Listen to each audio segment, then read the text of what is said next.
अब्दुल्ला साहब को मैं दावत देता हूँ कि वो माइक पे तशरीफ़ लाएं और अपना इजहार ख्याल फरमाएं। अस्सलामु अलैकुम वरहमतुल्लाहि वबरकातुहू नहमदुहु व नुसल्ली अला रसूलिहिल करीम अम्मा बाद फ़अऊज़ु बिल्लाहि मिनश शैतानिर रजीम बिस्मिल्लाहिर रहमानिर रहीम। शेख ने इम्तहान च पा दिता है, बड़े उलमा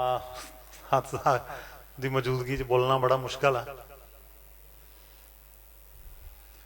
लेकिन मैं एक गुजारिश करांगा कि उलमा बेसिकली साड़ी तरबियत वास्ते ने और असी लोग ताजर बिजनेसमैन या असी कोई जॉब कर रहे हैं या किसी इदारे के अंदर मुलाजमत कर रहे हैं, साड़ी सब की जिम्मेदारी आ उथे अल्लाह की तौहीद बयान करना और रसूलुल्लाह सल्लल्लाहु अलैहि वसल्लम की सुन्नत का दिफा करना।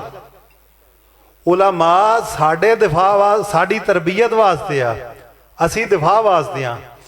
इसकी सब तो बड़ी मिसाल सहाबा इकराम जेड़े सहाबे सुफा दीन सीख रहे हैं, उन्होंने अपनी ड्यूटी अदा की, लेकिन जेड़े सिपा सलार ने जेड़े चौधरी ने रसूलुल्लाह सल्लल्लाहु अलैहि वसल्लम ने चौधरी भी मंगे इस्लाम वास्ते, लेकिन चौधरी का भी हक उसले इस्लाम वास्ते अदा होएगा जिसले अल्लाह की तौहीद वास्ते डट जाएगा और रसूलुल्लाह सल्लल्लाहु अलैहि वसल्लम की सुन्नत वास्ते डट जाएगा। और सब तो मुश्किल काम आ अपने खानदान अंदर, अपने कारोबार अंदर, अपनी तिजारत अंदर, अपने ऑफिस अंदर उत्थे डट के गल करनी अल्लाह और अल्लाह के रसूल दी, अल्लाह की तौहीद वास्ते डट जाना, रसूलुल्लाह सल्लल्लाहु अलैहि वसल्लम की सुन्नत वास्ते डट जाना, बिदअत के खिलाफ डट जाना। असी तो छोटी छोटी गल तो कहना यार चुप कर जाओ, वो की कह खानदान वाले रिश्तेदार नाराज हो जाएंगे, कुलीग नाराज हो जाएगा।